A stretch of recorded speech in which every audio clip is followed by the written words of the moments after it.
Hello everyone, welcome to global online. This is Ankita Sood and students. आज की इस video में हम लोग डिस्कस करने वाले हैं एनटीए यूजीसी नेट पेपर 1 के लिए most important and most expected current affairs के एमसीक्यूज।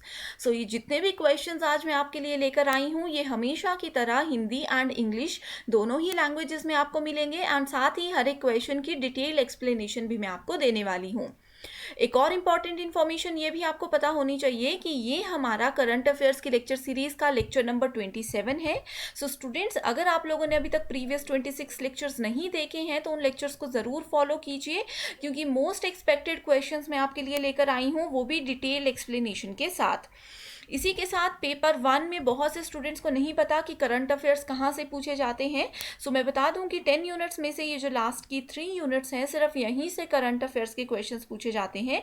एंड हमारा ग्लोबल ऑनलाइन का चैनल एक ऐसा प्लेटफॉर्म है आपके लिए जहाँ पे आपको ये तीनों की तीनों यूनिट्स के एक्सपेक्टेड क्वेश्चंस मैं लेकर आती हूँ डेली शाम को 6 बजे, वो भी हिंदी इंग्लिश दोनों ही लैंग्वेजेस में। इसके साथ ही स्टूडेंट्स, अब क्योंकि एग्जाम में बहुत कम समय बाकी है, 12 अगस्त से एग्जाम अभी हमारा होने वाला है। सो इस कम समय में भी पेपर 1 की अच्छे से तैयारी आप लोग कर सकते हो। यस, ये चीज़ पॉसिबल है।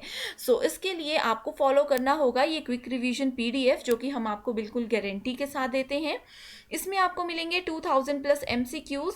ये सारे क्वेश्चंस बिल्कुल अपडेटेड हैं। इसमें करंट अफेयर्स भी इंक्लूडेड हैं, प्रीवियस ईयर क्वेश्चंस भी इंक्लूडेड हैं, most repeated and most expected questions भी इसमें इंक्लूडेड हैं। सो अगर इस कम समय में भी आप ये सिर्फ 2000 क्वेश्चंस को भी पढ़ लेते हो, 1 से 2 बार सिर्फ इनका ओवरव्यू भी ले लेते हो, तो मैं बता दूं कि as it is questions exam में बहुत बार पूछे जाते हैं। सो इसी तरह से आप लोग इसको यूज़ करके अपनी तैयारी अच्छे से कर सकते हो। सो इस पीडीएफ को लेने के लिए आपको ये जो स्क्रीन पर नंबर नज़र आ रहा है, इस पर आपको व्हाट्सएप की हेल्प से कांटेक्ट करना होगा।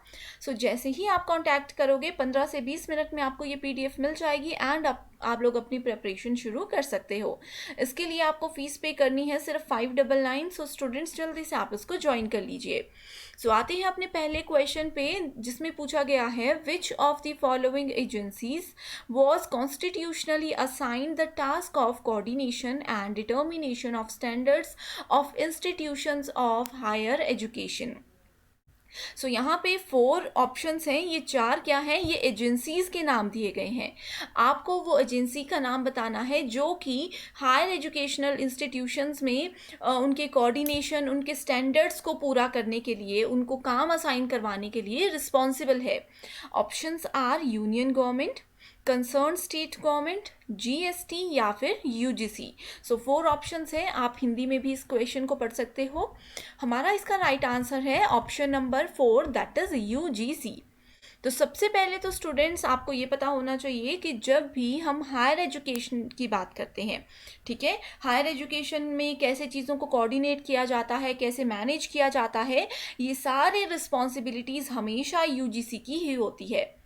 अब यूजीसी क्या है, ये भी आपको जानना ज़रूरी है। आपने देखा होगा हमारे एग्ज़ाम का नाम क्या है, एनटीए यूजीसी नेट।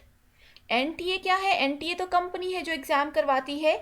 यूजीसी है कमीशन, जो कि इस एग्ज़ाम को कंडक्ट करवाने के लिए रिस्पॉन्सिबिलिटी लेता है। एंड नेट जो है ये एग्ज़ाम का नाम है, ठीक है। सो यूजीसी हायर एजुकेशन में इन्वॉल्व होता है, ये आप यहाँ से देख सकते हो।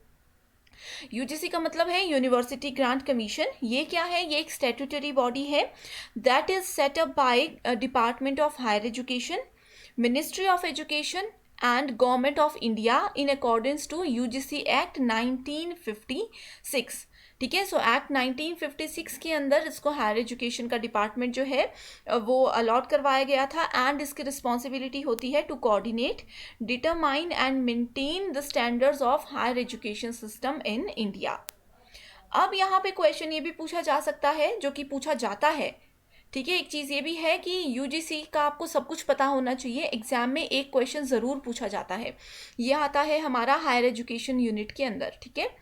सो यूजीसी का हेडक्वार्टर कहाँ है? इसका हेडक्वार्टर है न्यू दिल्ली में, ठीक है। एंड सेक्शन आता है इसका हायर एजुकेशन। इसकी एजेंसी एग्जीक्यूटिव कौन है? डीपी सिंह, जो कि इसके चेयरपर्सन भी है।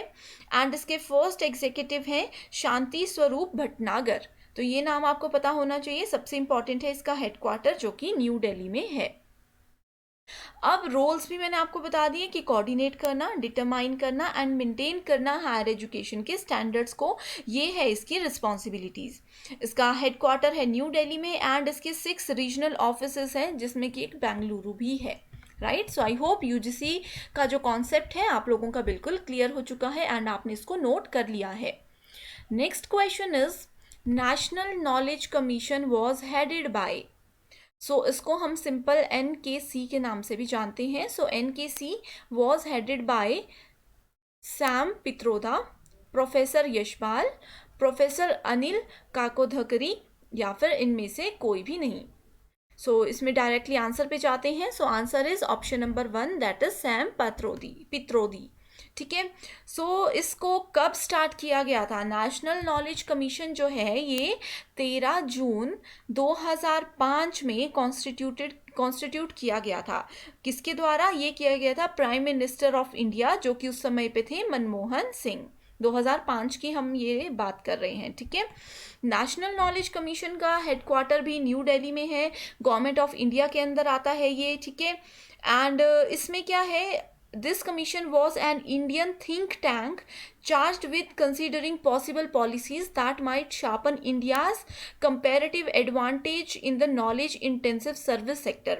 So जो भी इंडिया के knowledge intensive services sectors होते हैं उनको ये क्या करता है, पॉलिसीज प्रोवाइड करवाता है, पॉसिबल पॉलिसीज ये कंसीडर करवाता है उनको। ठीक है, next question is which of the following documents is termed as Magna Carta of English education in India.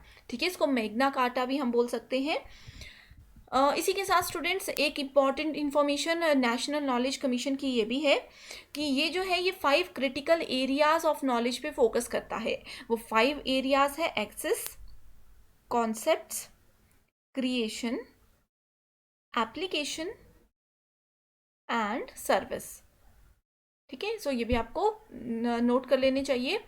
So next question है which of the following documents is termed as Magna Carta of English Education in India?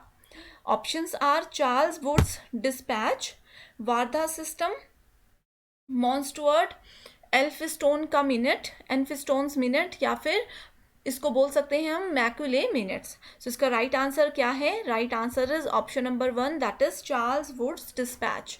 ये आप लोगों ने बहुत बार नाम सुना होगा, higher education की जब भी बात करते हैं तो ये ऑप्शन कहीं ना कहीं होता ही होता है। तो अगर आपको कुछ भी आइडिया नहीं है तो आप डायरेक्टली इस पर भी करेक्ट आंसर कर सकते हो, चांसेस रहते हैं कि इसका क्वेश्चन आता ही है। सो चार्ल्स वुड डिस्पैच आपने याद रखना है। अब बात करते हैं कि ये जो हम बात कर रहे हैं मैग्ना कार्टा की, एग्जैक्टली है क्या?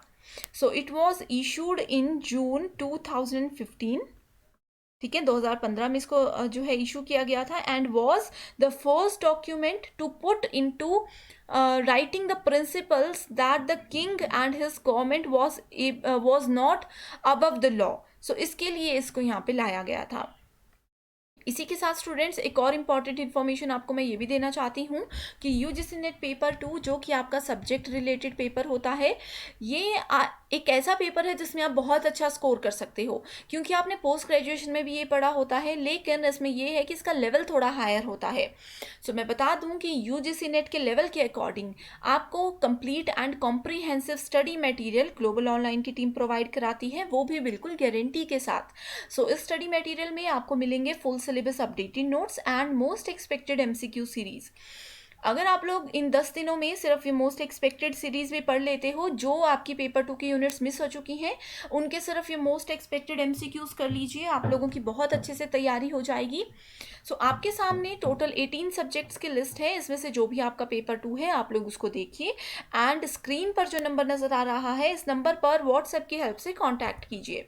कॉन्टैक्ट करोगे 15 से 20 मिनट में स्टडी मटेरियल मिल जाएगा एंड सबसे अच्छी बात यह है कि आप इसको लाइफ टाइम के लिए यूज़ कर सकते हो एंड इसके लिए आपको सिर्फ एक ही बार फीस पे करनी है, वो भी सिर्फ 1500 रुपीज़। तो स्टूडेंट्स जल्दी से आप इसको ज्वाइन कर लीजिए क्योंकि एग्जाम में अभी समय बहुत कम है एंड ये गारंटीड स्टडी मटेरियल हम आपके लिए लेकर आए हैं।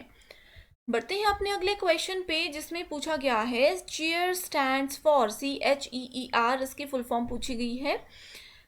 children enrichment education through radio, children health education electronic recording, children for engineers and energy requirement, या फिर none of the above. So right answer is option number 1, that is children enrichment education through radio. So ये question student ऐसा है कि exam में अगर पूछा भी जाएगा तो सिर्फ इसकी यही फुल फॉर्म पूछी जाएगी, इसके अलावा कुछ भी नहीं आएगा, तो इतना आपके लिए काफ़ी है, ठीक है। एंड मैं क्वेश्चन के साथ जो एक्स्ट्रा इन्फॉर्मेशन देती हूँ, सिर्फ उतनी इन्फॉर्मेशन यूजीसी के हिसाब से काफ़ी है, क्योंकि आपको पता होगा कि यूजीसी बहुत स्टैंडर्ड के हायर लेवल के क्वेश्चंस भी नहीं पूछता है, करंट अफेयर्स के बेसिक क्वेश्चन होगा, ज़्यादा से ज़्यादा कोई डे पूछा जाएगा, उसकी थीम पूछी जाएगी, उसका हेड क्वार्टर पूछा जाएगा, इस तरह से बेसिक से क्वेश्चंस आते हैं, बस आपको पता होना चाहिए, ठीक है। लास्ट क्वेश्चन है हमारा, the idea of 4 pillars of education was suggested by. So शिक्षा के 4 स्तंभों का विचार किसके द्वारा सुझाया गया था? यूजीसी, एनसीटीई, यूएनआईसीईएफ या फिर यूनेस्को। बहुत इजी है, आपको आता होगा। अगर यहाँ पे हायर एजुकेशन की बात की जाती तो आपका आंसर होता यूजीसी, लेकिन यहाँ पे डायरेक्टली 4 पिलर्स बोला है कंप्लीट एजुकेशन सिस्टम में। सो राइट आंसर होगा option number 4, that is UNESCO. So UNESCO की फुल फॉर्म क्या होती है, सबसे पहले आपको ये पता होना चाहिए। United Nations educational scientific and cultural organisation. Repeat कर रही हूँ, नोट कीजिएगा, United Nations educational scientific and cultural organisation, ये होती है इसकी फुल फॉर्म, ठीक है। अब स्टूडेंट्स यहाँ पे बात करते हैं यूनेस्को मिशन एग्जैक्टली है क्या। So UNESCO's mission is to contribute to the building of a culture of peace, the eradication of poverty, sustainable development and intercultural dialogues through education, science, culture, communication and information. यानी कि science, education, culture, communication और information की मदद के UNESCO ये चाहता है कि एक कल्चर बिल्ड हो जिसमें कि शांति हो, गरीबी दूर हो जाए, सस्टेनेबल डेवलपमेंट हो, इंटरकल्चर डायलॉग्स जो होते हैं वो बंद हो जाए। सो ये सब चीज़ों पे हमेशा यूनेस्को जो है मेजर फोकस अपना रखता है। आई होप ये 5 क्वेश्चंस आप लोगों के बिल्कुल क्लियर हैं। इससे रिलेटेड अगर कोई भी डाउट आप लोगों को अभी भी है तो आप कमेंट करके मुझे बता सकते हो, मैं डेफिनेटली आपका रिप्लाई करूँगी। एंड कोई भी क्वेरी है या फिर आपको ये वीडियो पसंद आई है तो भी आप कॉमेंट करके मुझे ज़रूर बताइएगा, ताकि मैं इस तरह की वीडियोस आप लोगों के लिए रोज़ लेकर आऊं। एंड साथ ही आपको पता होगा कि डेली यूट्यूब पर शाम को 6 बजे मेरी ये फ्री जो है करंट अफेयर की क्लासेस आपके लिए मैं लेकर आती हूं, जिसमें अभी टोटल 27 लेक्चर्स कंप्लीट हो चुके हैं। सो ज़रूर इन लेक्चर्स को फॉलो कीजिए, ये फ्री क्लासेस आपके लिए काफ़ी हैं करंट अफेयर्स के लिए, ठीक है। So thank you so much for watching this video and I wish you all the very best.